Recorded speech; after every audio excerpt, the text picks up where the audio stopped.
So hello guys, welcome back once again in my YouTube channel unique same learning. दोस्तों, आज मैं बात करने वाला हूँ HTML के एट्रीब्यूट्स के बारे में। तो क्या होते हैं HTML एट्रीब्यूट्स और हमारे टैग में ये क्या काम करते हैं, यार हमारे HTML में ये कौन से रोल प्ले करते हैं, इसके बारे में जानने के लिए ज़्यादा लेट ना करते हुए हम चलते हैं डायरेक्ट अपने डेस्कटॉप पे। दोस्तों, जैसे कि आप देख रहे हो कि हम अपने डेस्कटॉप पर आ चुके हैं और यहाँ पर हम सीखने वाले हैं कि क्या होता है एट्रीब्यूट्स और टैग में हम कैसे यूज़ करते हैं उसको। तो देखिए, पहले हम समझ लेते हैं कि एट्रीब्यूट्स क्या होता है। तो यहाँ पर लिखा हुआ है an HTML attribute provides extra information about an element, they are written inside the opening tag and usually come in name value pairs. इसका मतलब क्या हुआ कि HTML जो टैग्स होते हैं उनके अंदर में हम एट्रीब्यूट का यूज़ करते हैं और एट्रीब्यूट जो होता है वो नेम और वैल्यू के पेयर में आता है। इसका पर्पस क्या है? एडिशनल इन्फॉर्मेशन को कंटेन करना, टैग के बिहेवियर को चेंज करना और कुछ एक्स्ट्रा इन्फॉर्मेशन जैसे कि आईडी, क्लास, सोर्स और मेटा डेटा, इनको कंटेन करना। तो इसको हम कैसे यूज़ करेंगे अपने HTML के टैग में? तो इसका जनरल सिंटैक्स हम अगर देखेंगे तो यहाँ पर क्या लिखा हुआ है, सबसे पहले आपको एक ब्रैकेट यानी कि आपका जो HTML का ब्रैकेट होता है, एंगुलर ब्रैकेट, वो लिखना है, फिर टैग का नाम और उसके जस्ट बाद स्पेस देकर आपको लिखना होगा एट्रीब्यूट। उसके बाद आपको इक्वल साइन और डबल कोटेशन में आपको वैल्यू लिखना होगा। ये होता है हमारा सिंटैक्स। अब आप उसी ब्रैकेट को यानी कि टैग को आप यहाँ पर क्लोज कर दीजिए। फिर उसके बाद में आपका यहाँ पे आएगा कंटेंट, जो भी आपको कंटेंट लिखना है लिख दो। फिर आपने जिस टैग को ओपन किया था उस टैग को आपको बाद में क्लोज भी कर देना है। और याद रहे कि एट्रीब्यूट जो होता है वो हम स्टार्टिंग टैग में लिखते हैं, एंडिंग टैग में नहीं लिखते। इसका एग्जाम्पल अगर हम देखें तो यहाँ पे लिखा हुआ है जैसे कि पी टैग के बाद में थोड़ा सा स्पेस देना है, उसके बाद में आपको एट्रीब्यूट का नाम, यहाँ पर जो एट्रीब्यूट हम यूज़ कर रहे हैं उसका नाम है अलाइन, और इक्वल साइन के बाद डबल कोटेशन में आपको क्या देना है, सेंटर, या फिर आप उसको लेफ्ट या फिर राइट। इसके 3 आपको वैल्यू मिलेंगे, बल्कि 4। एक होता है सेंटर, एक होता है लेफ्ट, दूसरा होता है राइट और लास्ट में होता है जस्टिफाई। तो इसका मतलब यहाँ पे क्या हो रहा है कि आप अपने अलाइन में 4 वैल्यू दे सकते हो। अलाइन एट्रीब्यूट में 4 वैल्यू है। अब उसके बाद में आप यहाँ पर कोई भी टेक्स्ट, कोई भी चीज़ आप देने के बाद अपने टेक्स्ट को यानी टैग को क्लोज कर दीजिए। तो यहाँ पर आपने देखा, ये है इसका एग्जाम्पल जिसके ऊपर में आपने सिंटेक्स देखा, आपने एग्जाम्पल देखा। और अब हम देखते हैं टोटल फुल स्क्रीन में फुल इसका एग्जाम्पल क्या होता है। मान लीजिए कि बेसिक जो आपका फॉर्मेट है HTML का, जैसे कि HTML होना चाहिए, फिर हेड होना चाहिए, टाइटल, ये करने के बाद बॉडी के अंदर में आप देखोगे तो यहाँ पर 4 आपको पैराग्राफ देखने को मिल रहे हैं।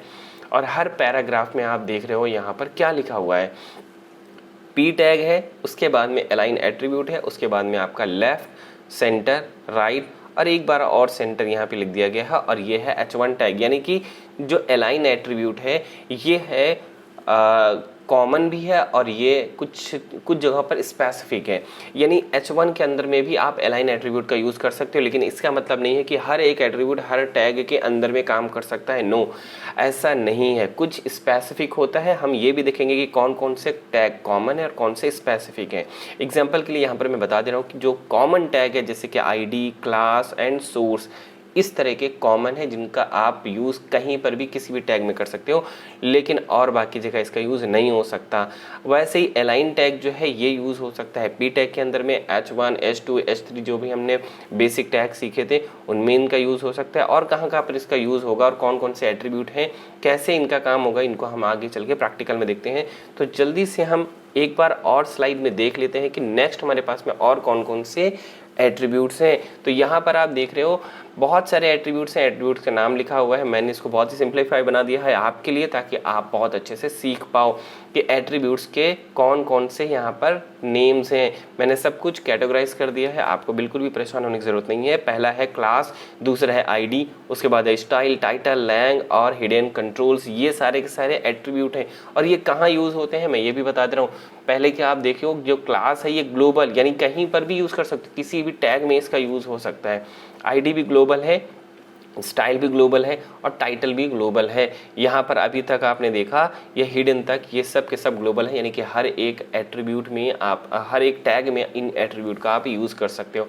डिस्क्रिप्शन अगर देखा जाए तो क्लास टैग क्या करते हैं, assign 1 more class names for CSS and Java styling, यानी कि अगर आपको HTML को स्टाइल करना है, HTML पेज को डिज़ाइन करना है, तो उसमें अगर CSS यूज़ करना चाहते हो या फिर जावा स्क्रिप्ट यूज़ करना चाहते हो तो ये बहुत ही ज़्यादा इंपॉर्टेंट हो जाता है क्लास एट्रीब्यूट का यूज़ करना। और उसके बाद में आईडी भी यूनिक आइडेंटिफायर के लिए यूज़ होता है। मान लीजिए कि आपका कोई ऐसा टैग है जिसको आप अलग से कुछ डिज़ाइन करना चाहते हो, तो वो यूनिक आप रखना चाहते हो, तो उसके लिए भी आप आईडी एट्रीब्यूट का यूज़ कर सकते हो। और ये भी ग्लोबल है, आप यहाँ पर देख रहे हो एट्रीब्यूट टाइप में ये सब ग्लोबल आ रहे हैं। उसके बाद में अगर देखोगे टाइटल, ये भी ग्लोबल है, आप एक्स्ट्रा इन्फॉर्मेशन किसी भी टैग का दे सकते हो। लैंग जो है ये भी ग्लोबल होता है। और उसके बाद में आता है अपना हिडन, ये क्या करता है, किसी भी एक एट्रीब्यूट किसी भी टैग को हाइड कर देना, ठीक है, ये भी ग्लोबल होता है। और उसके बाद में आते हैं कंट्रोल्स, जो है ये सिर्फ वीडियो और ऑडियो टैग में ही यूज़ होता है और कहीं भी इसका यूज़ नहीं होता। तो मैंने आपको जैसे कहा था कि कुछ कॉमन होते हैं और कुछ स्पेसिफिक होते हैं, तो ये स्पेसिफिक है, वीडियो और ऑडियो टैग में ही यूज़ होता है। अगर हमको अपने HTML पेज में वीडियो या ऑडियो दिखाना है तो उसके लिए भी टैग होता है, तो उसमें आप कौन से एट्रीब्यूट यूज़ कर सकते हो, ये वाले, यानी कि कंट्रोल्स, ठीक है। आगे हम लोग देखेंगे कुछ और चीज़ें हैं, कुछ और एट्रीब्यूट हैं, जैसे कि ऑन क्लिक, ऑन लोड, ये हम कहाँ पर यूज़ कर सकते हैं, ये भी ग्लोबल है और इसका यूज़ हम लोग करते हैं इवेंट हैंडलर के तौर पर, जब हमको हमारे टैग में जावा स्क्रिप्ट को अप्लाई करना होगा। जैसे कि बटन्स होते हैं, बटन हम क्लिक करते हैं तो ये ऑन क्लिक, ऑन लोड, इस तरह के बहुत सारे टैग आते हैं। और ये जो है पेज को लोड होने के टाइम पर भी कुछ ऐसे एट्रीब्यूट हैं जिनका यूज़ हम लोग कर सकते हैं। उसके बाद है href, और href जो है ये एंकर टैग में यूज़ होता है लिंक प्रोवाइड करने के लिए। यानी अगर आप अपने HTML पेज में कोई एक लिंक देना चाहते हो जिस पर क्लिक करने पर दूसरा पेज ओपन होना चाहिए, तो उसके लिए आप एंकर टैग यूज़ करोगे और उसके अंदर में href आप यूज़ करोगे एज अ एट्रीब्यूट। इसके अंदर में वैल्यू क्या होगा, URL होगा, यानी कि लिंक होगा।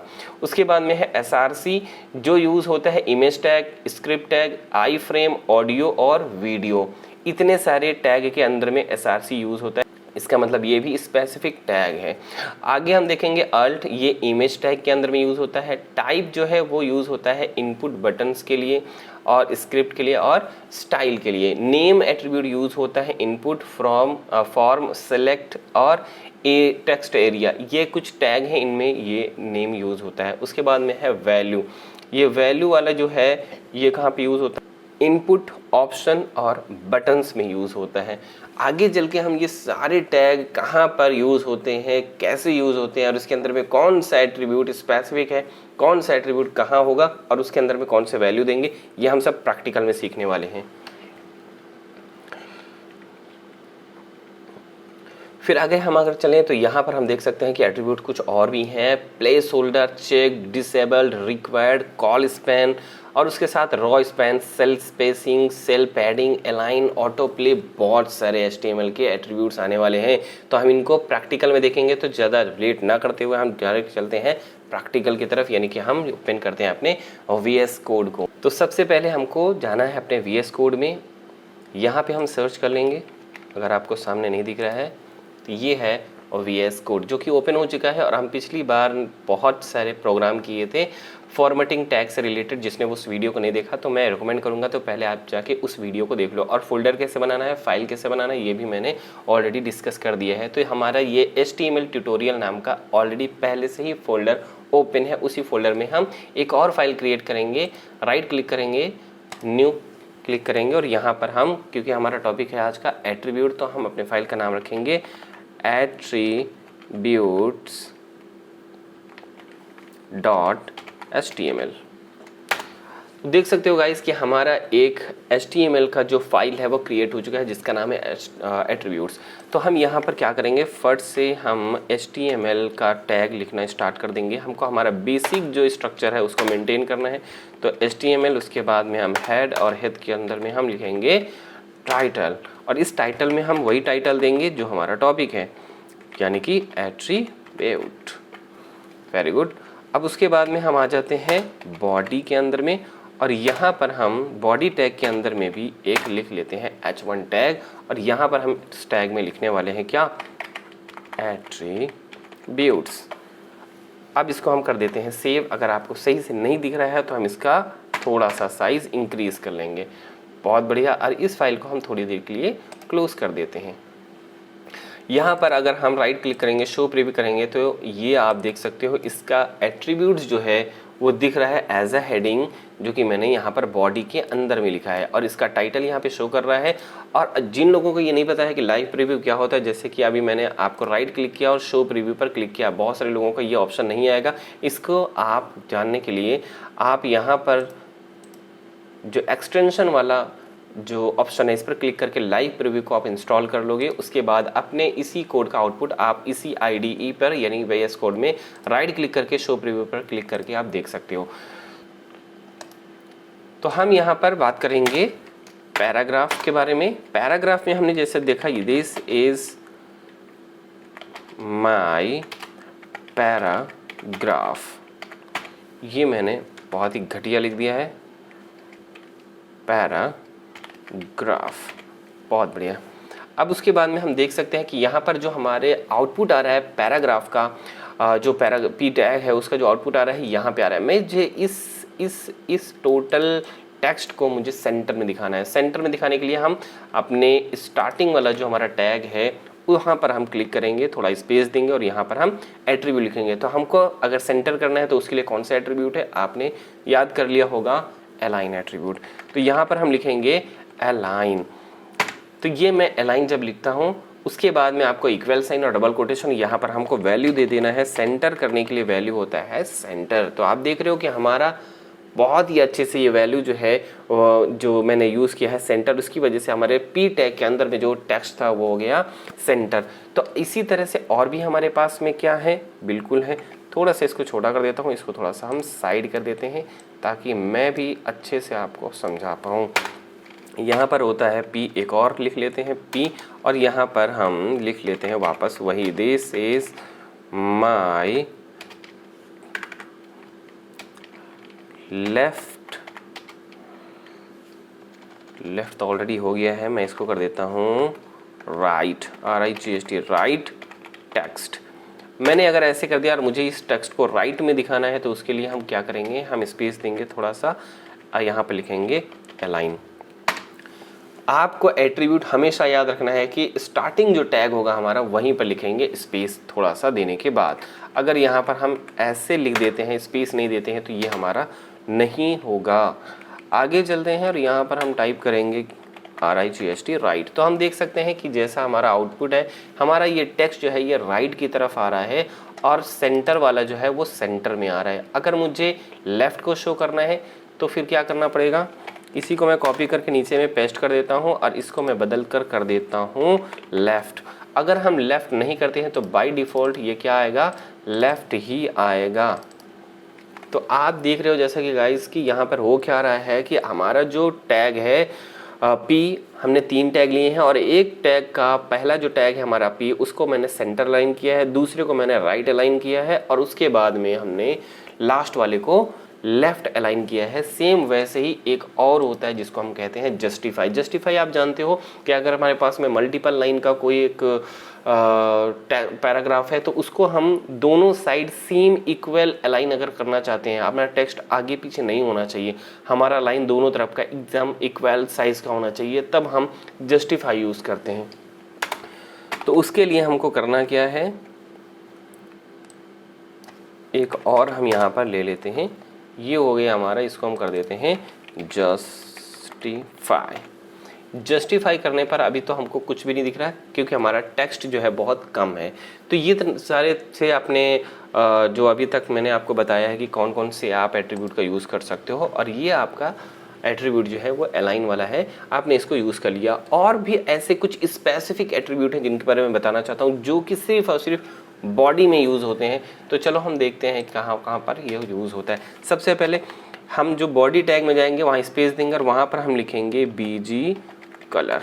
जैसे ही मैंने BG कलर लिखा देखिए आप यहाँ पर जो हमारा एट्रीब्यूट है बीजी कलर, उसकी वजह से हमारे बॉडी का जो पूरा का पूरा कलर है उसको मैं चेंज करने वाला हूँ। जैसे कि मैं अगर लिख देता हूँ यहाँ पर रेड, तो देखो हमारे बॉडी का पूरा कलर जो है वो क्या हो गया है, रेड। अगर इसको मैं देखना चाहूँ कि ये ब्राउज़र पे कैसा दिखता है, तो हम यहाँ पर क्लिक करके ओपन इन ब्राउज़र पर क्लिक करेंगे तो देखो हमारा ब्राउज़र पे जो ये पूरा का पूरा दिख रहा है वो पूरा रेड दिख रहा है। तो इसी तरह से हम क्या और इसके कुछ कलर हम अप्लाई कर सकते हैं, बहुत बढ़िया हम कर सकते हैं। हम अगर यहाँ पर लिख देते हैं जैसे कि ग्रीन, तो देख रहे हो हमारा जो यहाँ पर वो है वो बॉडी के अंदर में जितना भी कंटेंट है पूरा का पूरा बॉडी यानी कि पूरा पूरा पेज ही ग्रीन हो गया। इसके बाद में और हम कुछ करना चाहें, जैसे कि हम अगर इसको कर दें लाइक पर्पल, तो क्या पर्पल हो जाएगा? बिल्कुल पर्पल हो जाएगा। ये लो हो गया पर्पल। अब यहाँ पर हम क्या इसको पिंक कर सकते हैं? जी हाँ, हम इसको पिंक भी कर सकते हैं। तो देखो हमने बीजी कलर एक एट्रीब्यूट का यूज़ किया और उस एट्रीब्यूट के मल्टीपल वैल्यूज़ हैं। हर एक वैल्यू को हम यहाँ पर टाइप करके देख रहे हैं कि उसका आउटपुट बहुत अच्छे से आ रहा है। क्या हम इसको ग्रे कर सकते हैं? जी हाँ, जितने भी कलर हैं उनका नाम अगर याद है तो एक एक करके उनको ट्राई आप ज़रूर करें। अब उसके बाद में हम आगे चलेंगे। हमारा एक और जो टैग है वो भी बॉडी टैग के अंदर में ही यूज़ होता है। बीजी कलर वैसे टेबल में भी यूज़ होता है, हम जब टेबल टैग पढ़ेंगे तब मैं इसको डिस्कस जरूर करूँगा। आगे हम यहाँ पर बात करने वाले हैं कौन से टैग की। अगर मान लो कि हमारे पास में जो यहाँ पर बॉडी के अंदर में जो टेक्स्ट है उसका कलर मुझे चेंज करना है, तो उसके लिए हम यहाँ पर लिखेंगे टेक्स्ट, और टेक्स्ट लिखने के बाद यहाँ पर हम लिख देंगे उसका कलर। मान लो मैं इसको करना चाहता हूँ वाइट, तो आप देख रहे हो बॉडी के अंदर में जितने भी टैग्स हैं जैसे कि H1 हो गया, P हो गया, इसके अंदर में जो भी हमारे पास में टेक्स्ट था वो सारे के सारे टेक्स्ट वाइट कलर के हो गए।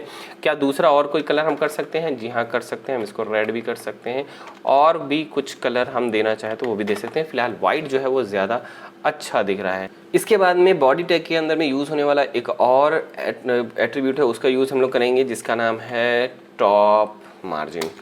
टॉप मार्जिन में अगर हम यहाँ पर वैल्यू देते हैं लाइक 50, तो आप देख रहे हो कि हमारा जो पहला वाला जो टैग है यानी कि H1 वो जिसमें हमने एट्रीब्यूट लिखा था लाइक ये वाला, तो इससे हमारा ये वाला जो है इसके ऊपर यानी कि पेज के ऊपर से यहाँ तक का जो स्पेस है वो आप देखने को मिल रहा है। वो स्पेस कितना आ गया है? 50।